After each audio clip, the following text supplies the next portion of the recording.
మా బద్వేల్ నియోజకవర్గానికి ఆంధ్రప్రదేశ్ కాంగ్రెస్ కమిటీ అధ్యక్షుల హోదాలో, అలాగే కాంగ్రెస్ పార్టీ ఎంపీ అభ్యర్థి హోదాలో షర్మిలమ్మ గారు మన బద్వేల్ రావడం జరిగింది. ఆమె రాజకీయ పరంగా కాంగ్రెస్ పార్టీలో చేరడం, అధ్యక్ష పదవి తీసుకోవడం, రాజకీయంగా ఆమె ఇక్కడి నుంచి ఎంపీగా పోటీ చేయడం ఇవన్నీ సర్వసాధారణమైనప్పటికీ కూడా ఎన్నికల సమయం రావచ్చు, ఎన్నికల ప్రచారం చేసుకోవచ్చు, వెళ్ళొచ్చు. కానీ ఒక రాజశేఖర రెడ్డి బిడ్డ అయ్యిండి, జగన్మోహన్ రెడ్డి గారికి సోదరి అయ్యిండి, ఎంత దుర్మార్గంగా అంటే అంత దుర్మార్గంగా నోటికి ఏదొస్తే అది. వివేకానంద రెడ్డి గారు చనిపోయింది ఈరోజు కాదు, 5 సంవత్సరాల కిందట వివేకానంద రెడ్డి గారు చనిపోయారు. మరి 5 సంవత్సరాల నుంచి ఏ రోజు మాట్లాడని మీరు 2024 ఎన్నికల సమయంలోనే మీకు ఇది గుర్తొచ్చిందా? వివేకానంద రెడ్డి కుటుంబానికి అన్యాయం జరిగిందని కానీ, వివేకానంద రెడ్డి కూతురికి అన్యాయం జరిగిందనే విషయం 5 సంవత్సరాల తర్వాత ఎన్నికల సమయం వచ్చినప్పుడు మాత్రమే మీకు గుర్తొచ్చిందా? ఇంతకుముందు తెలంగాణలో మీరు పార్టీ పెట్టారు, అక్కడ తిరుగుతూ ఉన్నారు, మీకు అక్కడ ఆదరణ లభించలేదు, తిరిగి ఆంధ్రప్రదేశ్కి వచ్చారు. ఈరోజు జగన్మోహన్ రెడ్డి గారు మీకు ఏదైనా ఒక పదవి ఇచ్చింటే మీరు మాట్లాడే వల్ల ఎట్టి పరిస్థితుల్లో మాట్లాడే వాళ్ళు కాదు. ఈరోజు మీకు పదవి లేదు, ఇంకొకటి లేదు, రాజకీయంగా బురద చల్లడే కార్యక్రమాన్ని మొదలుపెట్టడం జరిగింది. అది కూడా మొదలుపెట్టింది బురద చల్లడం ఎవరిపైన అంటే జగన్మోహన్ రెడ్డి గారిపైన, అవినాష్ రెడ్డి గారిపైన. ఇద్దరు గురించి ఆంధ్రప్రదేశ్లో రాష్ట్ర ప్రజలందరికీ తెలుసు.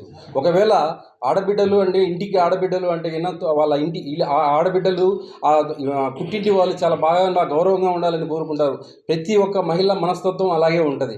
కానీ ఎంత దుర్మార్గంగా వీళ్ళిద్దరు అక్క చెల్లెలు తయారైనారంటే, ఆమె షర్మిలమ్మ కానీ, ఆమె సునీత మేడం కానీ వాళ్ళ మీద మాకు మొన్నటి వరకు రాజశేఖర రెడ్డి బిడ్డ, వివేకానంద బిడ్డ అని గౌరవంగా ఉండింది. వాళ్ళు మాట్లాడుతున్న మాటలు, వాళ్ళు మాట్లాడుతున్న విధానం చూస్తూ ఉంటే, మీరు ఒకవేళ ఆ విధంగా రోడ్లకి శాపనార్థాలు పెట్టినా మీ శాపనార్థాలు ఎలాంటివి ఏవి జగన్మోహన్ రెడ్డి కానీ, అవినాష్ రెడ్డి కానీ కనీసం అంటే వాళ్ళకి ఆ శాపనార్థాలను ముట్టుకోవు. ఎందుకంటే మీరిద్దరు దుర్మార్గంగా మీకు ఏదో ఆశించి మీరు అది కుదరనప్పుడు మీరు ఈ విధంగా 5 సంవత్సరాల తర్వాత రోడ్డెక్కి మాట్లాడుతూ ఉన్నారు.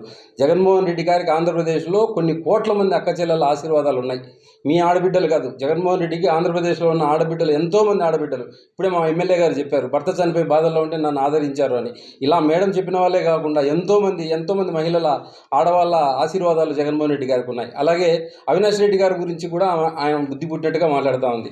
వాళ్ళ ఎన్నికల ప్రచారం ఎలా ఉంది అంటే, కనీసం మీరు వచ్చిన ప్రచారం కానీ, ఆమె చెప్పిన మీటింగ్ కానీ మీరు ఒకసారి గమనిస్తే, కాంగ్రెస్ పార్టీ తరఫున ఓట్లు అడగడానికి వచ్చాం, మా పార్టీ వస్తే ఇలా ఉంటుంది అని చెప్పే పరిస్థితిలో లేరు. వాళ్ళు కేవలం బురద చల్లడానికి వచ్చిన మాటలు మాత్రమే మాట్లాడుతూ ఉన్నారు. కేవలం వాళ్ళు రావడం కూడా జగన్మోహన్ రెడ్డి గారిని విమర్శించడం కోసం, అవినాష్ రెడ్డి గారిని విమర్శించడం కోసం, అవినాష్ రెడ్డి గారిని ఒక దోషిలాగా చూపించడం కోసం వాళ్ళు వచ్చి ప్రచారం చేస్తూ ఉన్నట్టుగానే కనపడతా ఉంది. మాకు సంపూర్ణంగా కోర్టుల పైన మాకు నమ్మకం ఉంది. కడిగిన ముత్యంలాగా వైఎస్ అవినాష్ రెడ్డి గారు బయటకు వస్తారు. మీరు ఎన్ని శాపనార్థాలు పెట్టినా ఇవన్నీ ప్రజలు కూడా నమ్మరు.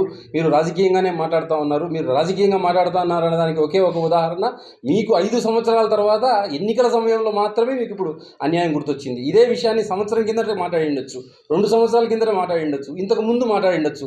ఎప్పుడు మాట్లాడకుండా ఈరోజు మాట్లాడుతున్నారు అంటే మీది దుర్బుద్ధి. మీతో మాట్లాడించే వాళ్ళు పక్కనే ఉన్నారు, మైకులు ఇస్తూ ఉన్నారు మీకు, సీనియర్ మోస్ట్లు, ఆ కాంగ్రెస్ పార్టీలో ఉన్న సీనియర్ మోస్ట్లు, మీరు తిట్టండి అని. అది కూడా ఎక్కడి నుంచి ప్రచారం మొదలు పెట్టారంటే, ఈమె ఎంపీ అభ్యర్థిగా పోటీ చేసిందని మా బద్వేలు నియోజకవర్గం నుంచి పోటీ పెట్టారు. అమ్మ షర్మిలమ్మ గారు, మీరు రాజశేఖర రెడ్డి బిడ్డగా మిమ్మల్ని మేము ఇంతకుముందు చాలా గౌరవించాం, ఇంత దుర్మార్గంగా మాట్లాడడం చాలా తప్పు. ఈ రోజు కూడా మీకు రాజశేఖర రెడ్డి బిడ్డగా మేము గౌరవిస్తాం, మీ పద్ధతులు మార్చుకోండి, మీరు అలా మాట్లాడడం కరెక్ట్ కాదు. ఇందాక మా మేడం గారు చెప్పినట్టు మీరు నిర్ణయం చేయడం, అవినాష్ రెడ్డి గారే చంపారు అని మీరు నిర్ణయించేసి మాట్లాడడం కోర్టును కూడా అవమానించినట్టు అవుతుంది. తేలనివ్వండి, కోర్టులు ఉన్నాయి, తేలుస్తారు. తేలేంత వరకు కాస్త ఓపిక పట్టండి. కాంగ్రెస్ పార్టీ అధ్యక్షురాలుగా, ఎంపీ అభ్యర్థిగా ఓట్లను అభ్యర్థించండి, లేకుంటే జగన్మోహన్ రెడ్డి పార్టీని తప్పులు ఎతకండి, లేకుంటే ప్రభుత్వాన్ని విమర్శించండి. మేము వస్తే ఇలా చేస్తామని చెప్పండి. అంతేగాని ఇంత దుర్మార్గంగా మాట్లాడడం కరెక్ట్ కాదు. మాకు మీరు ఒకవేళ అలాంటి దుర్మార్గమైన మాటలు మాట్లాడినా ఆంధ్రప్రదేశ్లో అక్క చెల్లెమ్మల మొత్తం ఆశీర్వాదాలు జగన్మోహన్ రెడ్డి గారికి ఉన్నాయి. సౌమ్యుడైన మా అవినాష్ రెడ్డి అలాంటి వాడు జిల్లాలో మహిళలందరికీ తెలుసు. ఖచ్చితంగా ఆయన కడిగిన ఆని ముత్యంలాగా కోర్టు తీర్పుతో బయటకు వస్తారు. ఆ రోజు మీరు మాట్లాడిన దుర్మార్గమైన మాటలకు మీరు ఖచ్చితంగా పశ్చాత్తాపడాల్సి వస్తుందని చెప్పి మీకు తెలియజేసుకుంటున్నాను.